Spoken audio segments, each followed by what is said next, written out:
E eles foram fazer esse trabalho, eles foram ao hospital, eles oraram por esse jovem, e ele vem a frequentar a igreja deles, frequentar o grupo de adolescentes, e ele se converte, ele aceita Jesus, ele se rende como o primeiro cristão da sua casa.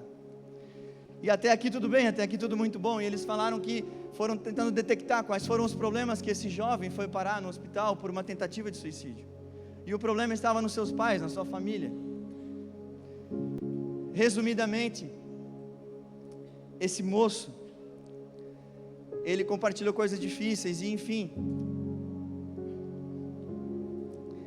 Aí eles contaram para nós que,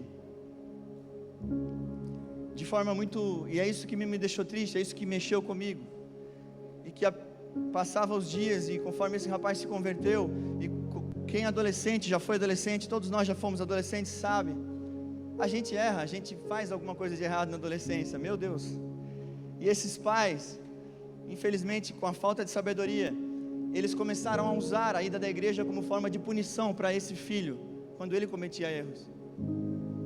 Tipo assim, se você fizer isso de novo no colégio, eu não vou te deixar ir à igreja. E aquilo para mim foi assim, uau, isso é que eu chamo de perseguição, porque nós temos vivido perseguições religiosas de N formas, de N maneiras, mas essa parte fica difícil e depois melhora. Aí ele me contou, não, mas esse rapaz, esse adolescente, ele continuou, ele foi melhorando o seu comportamento, ele foi melhorando o seu testemunho, para que os pais não proibissem de ir à igreja. Amém? E aí eles contaram, faz umas 2 semanas, a mãe dele agora veio, e a mãe dele aceitou Jesus. Eu quero falar para você que é por causa disso que nós fazemos o que nós fazemos. Se precisar que Deus mova um adolescente para ganhar a sua casa, é assim que Ele vai fazer. Mas eu começo essa mensagem hoje, nós vamos entrar hoje numa exposição do Salmo 91, em que nós vamos olhar os propósitos de Deus para mim e para a tua vida, através do Salmo 91, quem lembra do Salmo 91? Famoso, amém? Então nós vamos falar, ler esse Salmo, estudar ele, mas esse testemunho de um adolescente, que transformou a sua vida, que já transformou da sua mãe, que vai transformar a vida da sua casa, esse testemunho ele é ele é nosso, eu me sinto parte com aquilo, amém? Esse jovem, esse adolescente, ele estava lá ontem, eu não sei quem ele é, mas isso falou forte ao meu coração, e o Espírito Santo me incomodou a compartilhar isso com a igreja, amém? Amém, glória a Deus. Queridos, vamos ler juntos o Salmo 91, esse salmo tão famoso, que é uma oração. O Salmo 90 em cima diz assim, que é uma oração de Moisés. Não está escrito em cima do Salmo 91 que ele foi escrito por Moisés, mas os estudiosos, os teólogos, subentende-se que o Salmo 91 foi escrito por Moisés, tá? Assim como o Salmo 90, talvez do 90 ao 106. Mas vamos no 91, da NVI, pode colocar para nós na projeção, nós vamos ler o capítulo inteiro, e depois nós vamos por partes, meu querido. Lembra, dois domingos atrás, 2 de julho, a mensagem foi a presença de Deus. Nós falamos sobre a presença de Deus, e hoje o Salmo 91, como uma continuidade, ou como algo de antes, tanto faz, mas nós vamos solidificar o nosso entendimento, o nosso conhecimento sobre a presença de Deus, mas não só isso, a habitação de Deus. Aqui em Salmo 91 vai falar para nós sobre o esconderijo do Altíssimo, e esse é o título dessa mensagem, o esconderijo do Altíssimo. Amém? Vamos ler. Aquele que habita no abrigo do Altíssimo, na versão Almeida Revista vai dizer, aquele que habita no esconderijo do Altíssimo e descansa à sombra do Todo-Poderoso, pode dizer ao Senhor, Tu és o meu refúgio e a minha fortaleza, o meu Deus em quem confio.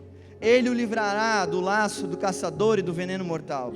Ele o cobrirá com as suas penas, e sob as suas asas você encontrará refúgio. A fidelidade dele será o seu escudo protetor. Você não temerá o pavor da noite, nem a flecha que voa de dia, nem a peste que se move sorrateira nas trevas, nem a praga que devasta ao meio-dia. Aqui ele muito conhecido, 1000 poderão cair ao seu lado, 10.000 à sua direita, mas nada o atingirá. Você simplesmente olhará e verá o castigo dos ímpios. Se você fizer do Altíssimo o seu abrigo, do Senhor o seu refúgio, nenhum mal o atingirá. Desgraça alguma chegará à sua tenda, porque a seus anjos ele dará ordens a seu respeito, para que o protejam em todos os seus caminhos. Com as mãos eles o segurarão, para que você não tropece em alguma pedra. você pisará o leão e a cobra, pisoteará o leão forte e a serpente. Porque ele me ama, eu os resgatarei, eu o protegerei, pois conhece o meu nome. Ele clamará a mim e eu lhe darei resposta, e na adversidade estarei com ele. Vou livrá-lo e cobri-lo de honra.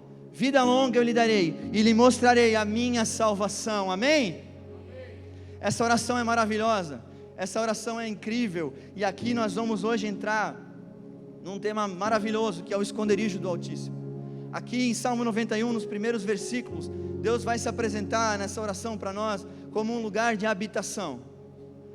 E um lugar de habitação, a sua presença. Lembra que eu falei da presença manifesta, do nosso coração acelerado, e que eu disse que não era só isso? Hoje nós vamos mais profundo entender essa habitação do esconderijo do Altíssimo. E aqui ele fala, eu vou agora por partes com vocês: aquele que habita no esconderijo do Altíssimo, descansa à sombra do Onipotente. Diz ao Senhor: o meu refúgio, meu baluarte, Deus meu em quem confio. A primeira característica da proteção divina sobre a minha vida e a tua, meu irmão, vem da nossa intimidade com Deus. Habitação vai falar para nós do lugar secreto, vai falar para nós, assim como eu celebro com você, eu pergunto aos domingos se nós estamos felizes por estar aqui, mas assim na sequência eu já falei, nós vivemos de segunda a sábado, amém? Então, a nossa procura, a nossa busca diária para que a gente habite no esconderijo do Altíssimo, ela vai falar de lugar secreto, ela vai nos dizer que nós temos que frequentar a presença do Senhor. Nós vivemos um tempo de muitas distrações, em que o nosso tempo é roubado por coisas que às vezes nós discorremos 2 horas, e às vezes se nós formos querer vencer 2 horas, ou em oração, ou lendo a palavra, nós cairemos no sono, amém? Não sou só eu. Vocês conseguem me entender? Esses dias eu falava com uma pessoa, e a pessoa me disse: eu não tenho problema para dormir. Era um crente. Eu falei: irmão, já tentou ler a Bíblia? Vai dar certo, porque é difícil. Aí parece que o inimigo coloca sono. Eu estou brincando, mas vocês estão comigo. Coloca para nós o João 15, versículo 4. João 15, 4. Permaneçam em mim e eu permanecerei em vocês. Nenhum ramo pode dar fruto por si mesmo, se não permanecer na videira. Vocês também não podem dar fruto, se não permanecerem em mim. Por isso que nós permanecermos na presença, no esconderijo do Altíssimo, é a única forma de nós darmos frutos. Sabe, a gente atender todos os cultos, a gente fazer todas as coisas, a gente buscar uma performance religiosa, aquilo que alguns chamam de ativismo religioso, sem a presença, sem a intimidade com o Pai, sem aquilo que esses homens bíblicos, Abraão, Isaac, Jacó, Daniel, os profetas, Isaías, Jeremias, eles tinham intimidade com o Senhor. Eles não estavam atendendo meramente reuniões humanas, eles estavam atendendo uma reunião dentro das suas casas com Jesus Cristo, com a presença, com o Espírito Santo de Deus, com o próprio Deus. Como o profeta Elias, o profeta Eliseu, nós aprendemos na série Você é a Resposta. Elias teve, através da sua palavra, quantos lembram? A capacidade de deixar 3 anos sem chuva naquele lugar. E quando ele invocou o nome do Senhor, a chuva veio. Esse é o nosso Deus. E é só conquistado esses lugares em lugar de intimidade, de permanecer na videira, porque aí os frutos que são vistos através de nós, mas são todos dele, porque toda a honra e toda a glória são dele, amém? Só se nós estivermos habitando no esconderijo do Altíssimo, se nós estivermos habitando no seu coração e ele habitando no nosso. Depois, no avanço bíblico, só melhora. Quando Jesus se entrega na cruz, nós temos livre acesso.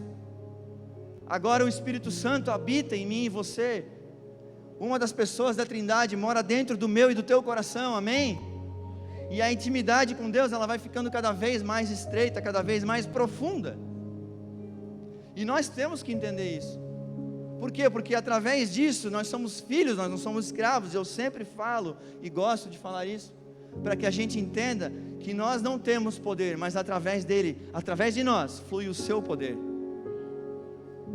Aquilo que o Neto fez aqui, o poder de orar por cura, por orar pelo sobrenatural, nós falamos sobre isso. Há poder. O que teve de diferente aqui? Só a coragem do Neto. Qual que é o poder? O mesmo poder que flui na vida dele, flui na minha e flui na tua, meu irmão. É o poder de Deus. Nós somos uma voz, assim como João Batista falava: eu sou a voz do que clama no deserto. Nós somos somente uma voz. mas eu quero continuar sendo uma voz, você quer continuar sendo uma voz, porque nós queremos ganhar pessoas para Jesus, como aqueles caras em Jaraguá do Sul ganharam aquele adolescente. Nós vamos mudar a história das famílias, através de permanecer na presença, através de permanecer no esconderijo do Altíssimo. Amém? Coloca para nós, só para solidificar isso, Isaías 43:13. Isaías 43:13. Desde os dias mais antigos eu sou, aqui é o próprio Deus falando, não há quem possa livrar alguém de minha mão, agindo eu, quem o pode desfazer? Em outras versões vai dizer, agindo eu, quem impedirá? Nós temos que entender, eu estava falando do poder de Deus, agindo o nosso Deus, quem vai impedir? Ele é o Todo-Poderoso, Jeová Rafá, Jeová Jiré, Deus provedor. Nós temos que crer plenamente que a nossa fé, ela é muito poderosa, quando a gente coloca ela em prática. Amém? Na sequência, versículo 3, nós vamos chegar no segundo ponto dessa mensagem, e aí é muito incrível, e hoje de manhã eu dei um exemplo muito bom, mas vamos ler o versículo 3 do Salmo 91 de novo. Ele o livrará, pois ele te livrará do laço do passarinheiro e da peste perniciosa, cobrir-te-á com as suas penas, e sob as suas asas estarás seguro, a sua verdade é pavês e escudo. Quando a gente habita na presença de Deus, recebemos livramentos do Senhor em nossas vidas. E eu quero falar para vocês que aqui a gente está falando de livramentos invisíveis. Nós vamos falar de coisas, e o sobrenatural, lembra que eu falo, vai nos convidar a crer em coisas que nós não vemos. E essa manhã, quando a gente vinha para a igreja, alguns já sabem, né? Eu sou uma bênção no trânsito, amém? Glória a Deus, profetiza que eu sou uma bênção no trânsito, fala aí. Amém, Bruno? E aí a gente estava vindo para a igreja, e essa palavra estava preparada, o esboço já estava pronto, eu já sei, eu ia ministrá-la, amém? E eu sou o terceiro carro a parar na fila do trem, e eu não fiquei calmo, eu fiquei aflito, com pressa, eu tinha que vir para a igreja. Enfim, eu estou te dando esse exemplo, porque daí a Ju, a minha esposa, vira para mim e fala assim, calma, talvez Deus está nos livrando de um acidente ali na frente, e você não sabe. E na hora minha ficha caiu, eu vou pregar isso na igreja daqui a pouco. E eu disse assim, amém, Deus, já me desse o exemplo, já de manhã, só para ficar ligado. Vocês estão comigo? Ela tinha razão, nós recebemos livramentos invisíveis, todos os dias nós não somos dignos de uma graça que nos alcança, que alcança os nossos lares, que cuida dos nossos corações, que cuida dos nossos pensamentos, cuida dos vossos filhos. É Ele, é o Senhor que vai no colégio e protege o teu filho. A gente tem visto um tempo de tanta perseguição às nossas crianças, e nós recebemos livramentos invisíveis, e é Ele, o Deus Todo-Poderoso, como está escrito aqui em Salmo 91:3, que nos dá esses livramentos. Ele não os dá porque nós merecemos, porque nós somos bons, porque nós somos os feras. Não, Ele dá isso simplesmente porque a sua graça é ilimitada, é infindável. Então o segundo ponto do Salmo 91 para mim e para você é essa graça maravilhosa que nos proporciona livramentos que eu e você não podemos ver, mas nós sabemos que nós o recebemos. Como eu muito bem aqui conto, e eu tenho certeza disso, em todas as fases da minha vida, faculdade, colégio, agora, nesse tempo, eu vejo Deus cuidando de mim, da minha família, da minha casa. Eu vejo Deus presente, eu consigo ver Ele em todas as coisas, nas mais simples. Porque às vezes Deus nós temos que olhar nas coisas mais simples, irmão, não nas tão extraordinárias. Ele está em todos os detalhes da minha e da tua vida. Foi muito bom aqui hoje quando o pastor Judex chamou a nossa atenção para aquilo que já temos, por aquilo que já conquistamos, por aquilo que já ganhamos dele. Eu sou testemunha viva de estar vivendo, não só hoje, mas há muito tempo, cumprimento de promessa. Eu já tive a honra de chegar na presença do Senhor e dizer, eu não quero nada, eu só quero estar na tua presença, no esconderijo da tua presença. Por quê? Porque se tu não me deres mais nada, eu estou feliz, Pai, eu sou grato, porque eu não mereço.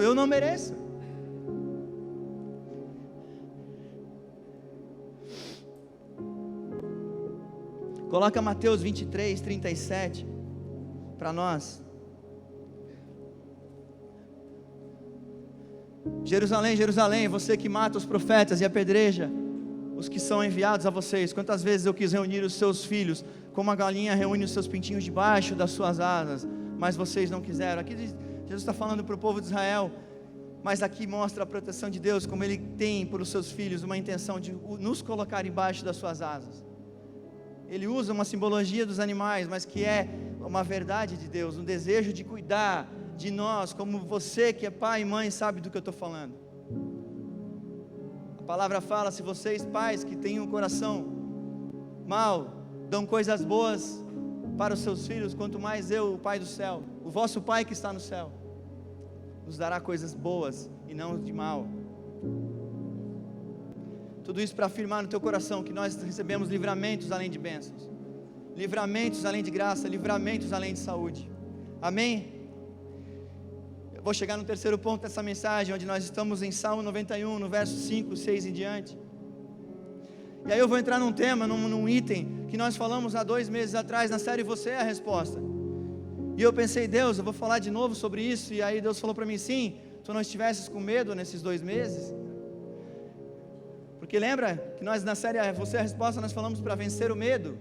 Nós falamos sobre medo, e medo é algo que rouba a nossa fé, medo é algo que polui os nossos pensamentos, que polui a nossa crença, que nos priva da presença.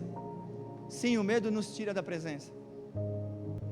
Mas vamos ler, versos 5 e 6, não te assustarás do terror noturno, nem da seta que voa dia, nem da peste que se propaga nas trevas, nem da mortandade que assola ao meio-dia. Sabe, nós não vivemos a ausência de medo, mas nós temos que ter ciência do medo para que a gente com fé possa vencê-lo. Porque nós temos dias maus, Jesus falou, no mundo tereis aflições, mas tem de bom ânimo, porque eu venci o mundo. E tem algo muito poderoso que eu aprendi, quando Paulo fala que Deus se aperfeiçoa na nossa fraqueza, e aí, em outro lugar da Bíblia fala assim, que a alegria do Senhor é a nossa força. Ou seja, meu irmão, se Ele se aperfeiçoa na nossa fraqueza, quando a gente fraqueja, a gente entristece, a gente retrocede, a gente fecha os nossos olhos e tem vergonha e tristeza. É isso que a nossa fraqueza nos proporciona. E aí ele diz, a alegria do Senhor é a nossa força. Ou seja, a nossa procura pela presença do Senhor, a nossa volta para a procura pela presença do Senhor, é o que vai nos trazer a alegria de volta. Porque nós não vamos ser privados de dias maus, mas no dia mau Ele promete estar conosco. Então, aí vai entrar a grade do Senhor teu Deus, de todo o teu coração e de todo o teu entendimento. E aí não diz agrade-te do Senhor teu Deus se tiver tudo bem, agrade-te do Senhor teu Deus se você está vivendo um mar de rosas. Não, nós temos que agradar do nosso Senhor Deus, ainda que não esteja valendo a pena, ainda que não esteja fazendo sentido algumas coisas na nossa vida. A gente olha aquele dia mal e diga, por que eu estou passando por isso? Mas aí eu quero te fazer um convite, você tem que levar no teu lugar secreto, aos pés de Jesus, esse momento mal, as nossas lágrimas, porque aí entra um negócio que a gente às vezes comete, e eu quero falar com você, porque isso eu já fiz. Eu não vou incomodar Deus com isso. Deus tem mais o que fazer. Quem já pensou assim, seja vulnerável? Amém, obrigado. Eu já pensei assim muitas vezes. E aí a palavra de Deus fala que não cai um fio de cabelo da nossa cabeça sem que Ele saiba. Ou seja, eu estou aqui hoje à noite te falando que Ele se importa com cada detalhe da tua vida. Ele se importa com cada problema que talvez você não orou. E aí o pedir e dar-se-vos-á não é o carro, a casa. Eu gosto de falar sobre isso, porque a gente foi condicionado muito tempo para orar só por bênção financeira, por um veículo, por uma casa, e amém, isso é muito bom, isso é muito top, mas a gente não entrega para o Senhor o nosso dia mal. A gente não fala, Deus, eu estava tão bem domingo, eu saí daquela igreja voando da janela, nem saí pela porta, e quarta-feira atravessou um enviado de Satanás, e olha como eu estou irado. Vocês estão entendendo? Às vezes é o trem. Faz sentido, gente?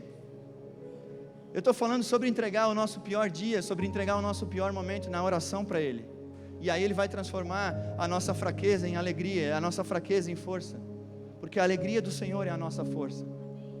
E é assim que nós vamos vencer os nossos medos, porque nós vamos levar aos pés de quem mais importa, aos pés do Pai, e Ele vai cuidar desse dia mal, Ele vai transformar a situação.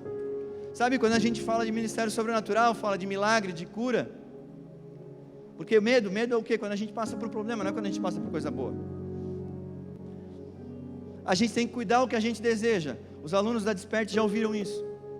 Porque, eu quero viver milagre. Como é que Deus vai fazer milagre na tua vida se não tiver problema para que seja um milagre? Então a gente tem que cuidar o que a gente deseja, porque às vezes tem que ter um grande BO para Deus poder fazer um grande milagre. Amém?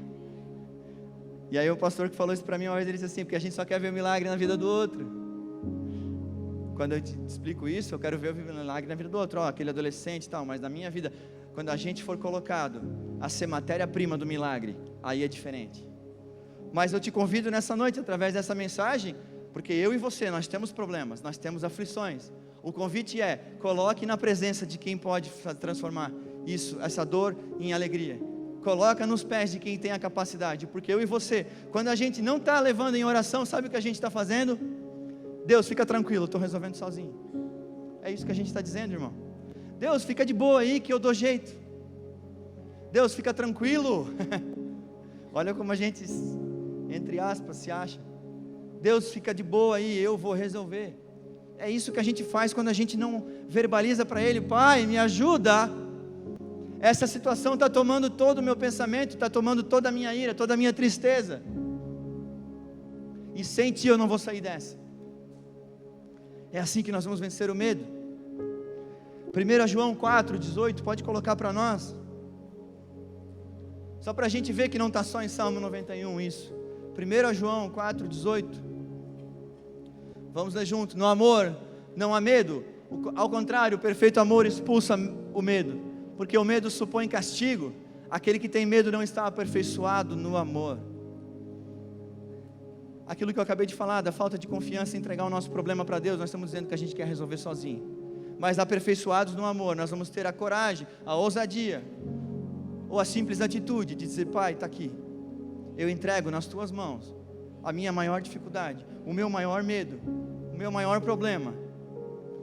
Porque como eu já disse, não cai um fio de cabelo da nossa cabeça sem que Ele saiba ou permita. E diferente do medo, aqui no verso 7 e 8 do Salmo 91, nessa parte muito famosa, 1000 poderão cair ao seu lado, 10.000 à sua direita, mas nada o atingirá. Você simplesmente olhar e verá o castigo dos ímpios. Aqui o livramento e a proteção de Deus sobre nossas vidas é motivo de gratidão.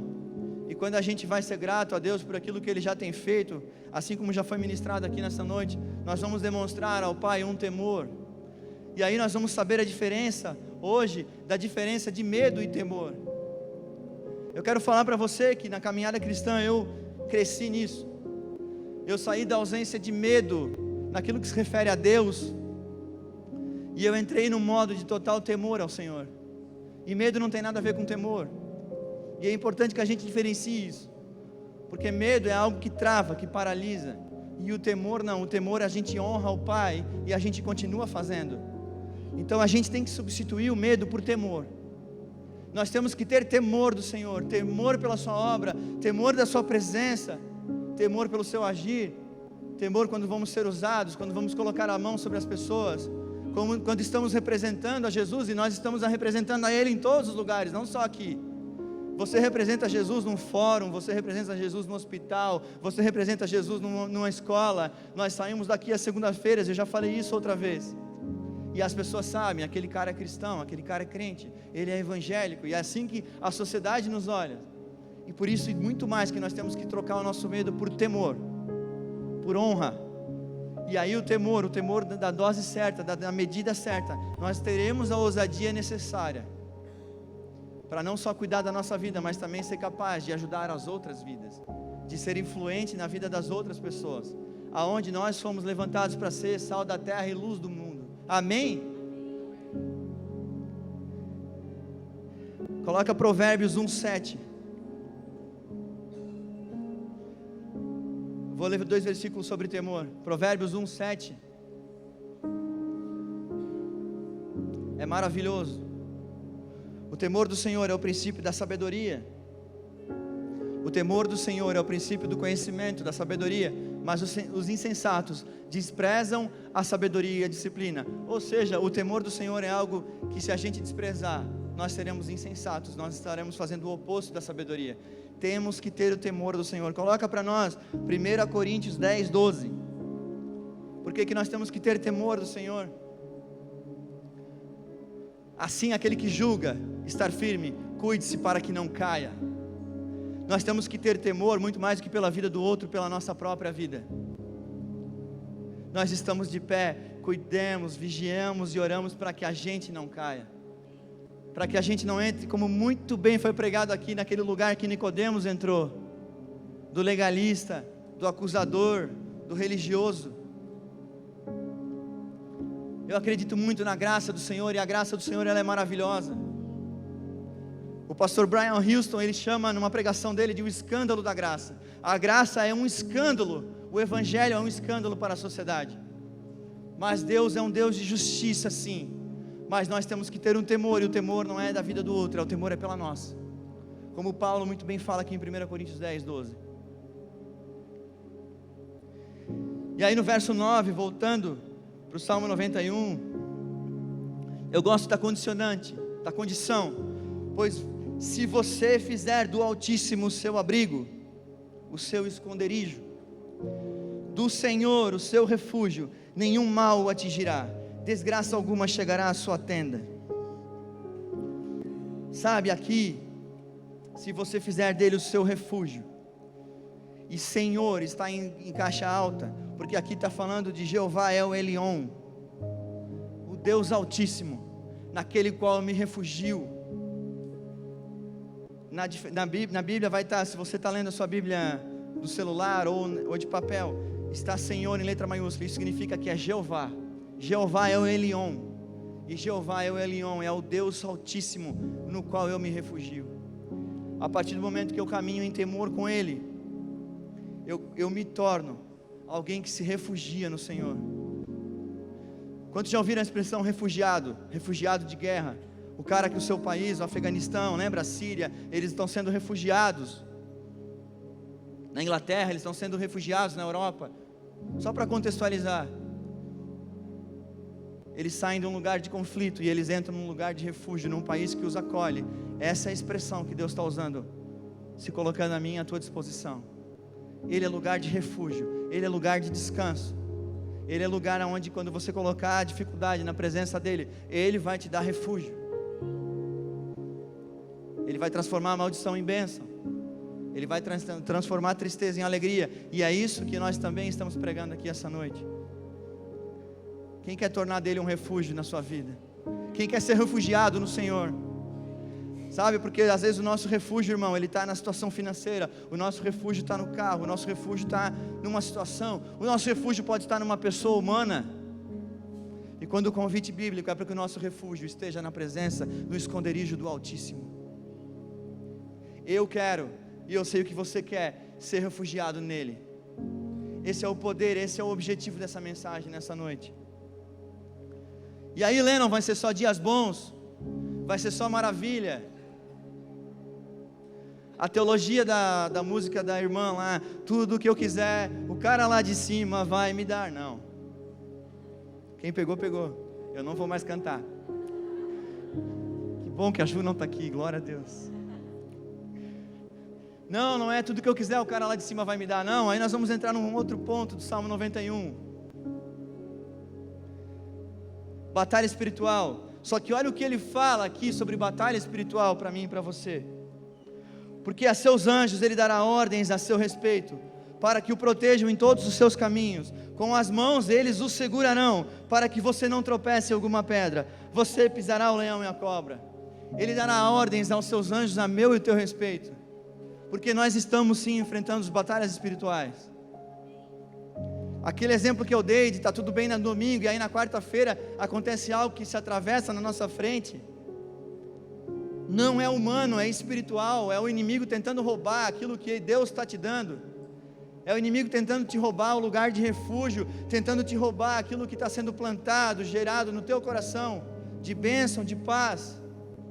E é assim que nós vamos vencer, meu irmão, as batalhas espirituais, as aflições, como Jesus disse que nós teríamos. É dessa forma, é dessa maneira. Ele escreveu, nós só temos que fazer, nós só temos que executar. Por quanto tempo, irmão, eu caminhei dentro da igreja, sem saber, sem entender, por isso que eu prego o que eu prego, que eu tinha a capacidade, eu não precisava terceirizar para ninguém. O poder da palavra está nas nossas bocas, e claro, através do conhecimento nós vamos executar. E é por isso que nessa noite eu te encorajo a usar essa boca para colocar aos pés do Senhor os nossos problemas, as nossas dificuldades, as nossas mazelas, e nós venceremos as batalhas espirituais que se apresentarem nas nossas semanas, nos nossos dias, nas nossas casas, nas vidas dos nossos filhos, na vida da nossa comunidade. Nós venceremos. Assim eu creio absurdamente, de forma infindável e ilimitada. Amém? E aí, para tudo isso, a gente vai para a conclusão dessa mensagem. Uma mensagem de 7 pontos, de 7 formas, de 7 estratégias, dentro do Salmo 91, com algumas outras confirmações bíblicas. É isso que nós estamos fazendo aqui.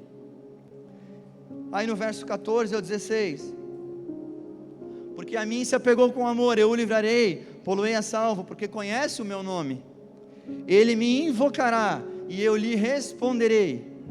Na sua angústia eu estarei com ele, livrá-lo-ei e o glorificarei, saciá-lo-ei com longevidade e lhe mostrarei a minha salvação. Só voltando, ele me invocará e eu lhe responderei.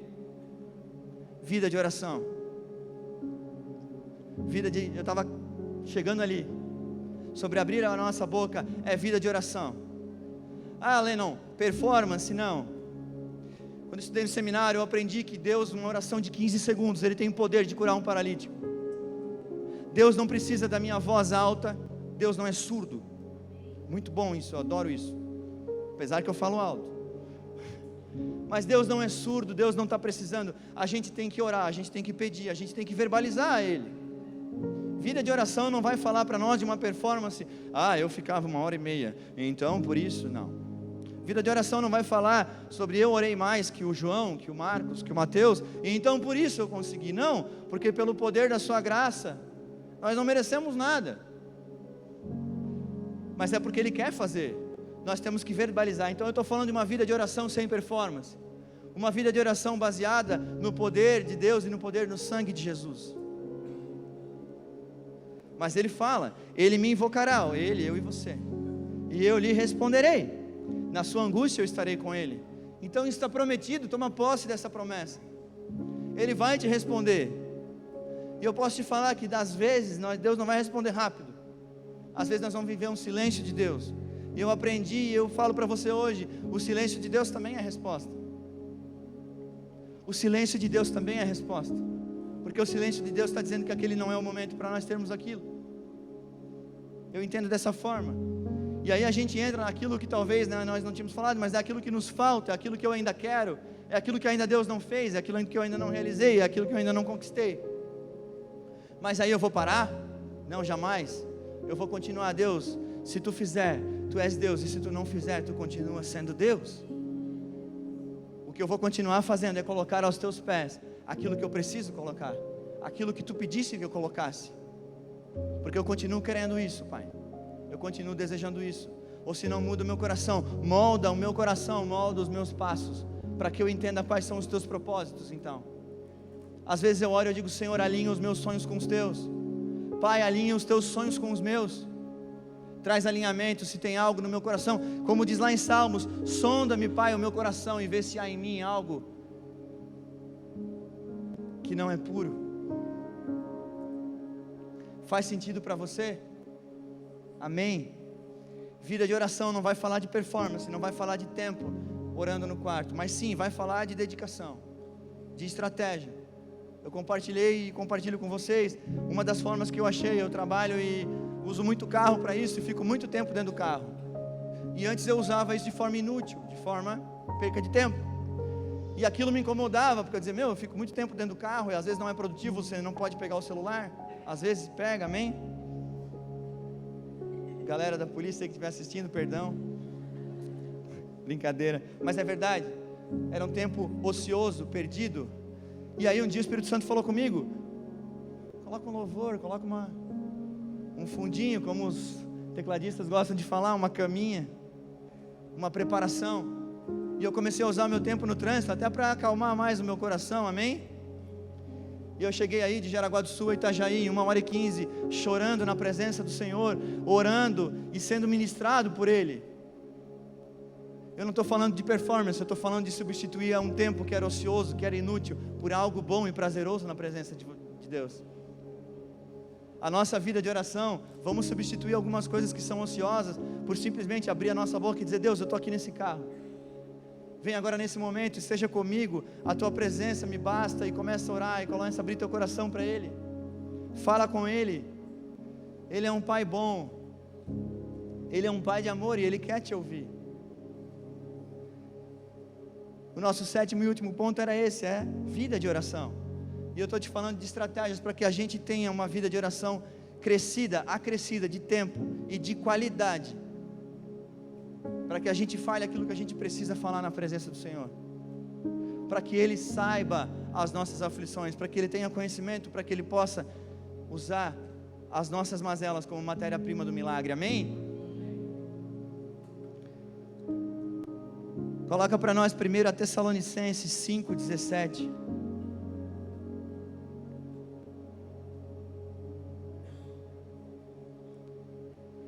Orem continuamente. Em outras versões vai dizer: orem sem cessar.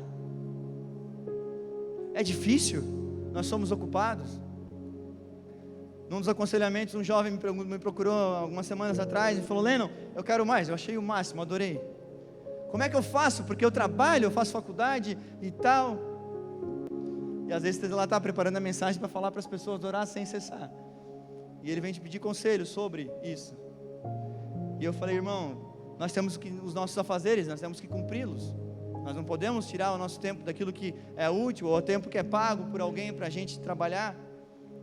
Mas nessas brechas, nesses espaços, às vezes nos nossos trabalhos, é possível ter uma vida de oração sem deixar de produzir. Aí vai do trabalho de cada um. Mas vocês estão me entendendo, amém? É só a gente ter estratégia, a gente aumentar. Eu só estou falando para você aumentar as doses de momentos que você ore, para que a gente possa cumprir o orar sem cessar. Coloca Mateus 7:7 para nós.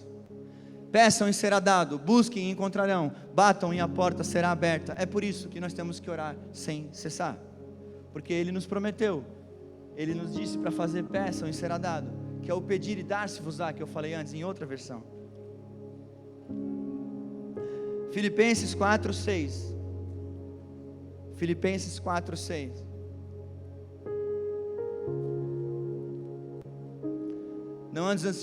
Não andem ansiosos por coisa alguma, mas em tudo pela oração e súplicas e com ação de graças, apresentem seus pedidos a Deus. É isso que nós estamos concluindo aqui a mensagem. Vamos apresentar os nossos pedidos a Deus. Vamos colocar as nossas mazelas, as nossas tristezas. Vamos celebrar também, como muito bem foi falado aqui. Vamos comemorar o que nós já temos, aquilo que Ele já nos deu. Mas vamos, assim como o Salmo 91 nos convida, a colocar aos pés do Senhor, numa vida de oração, as nossas petições, amém? Deus está nos protegendo. Nós temos que ter ciência disso o tempo todo. Eu quero que a igreja fique de pé nesse momento.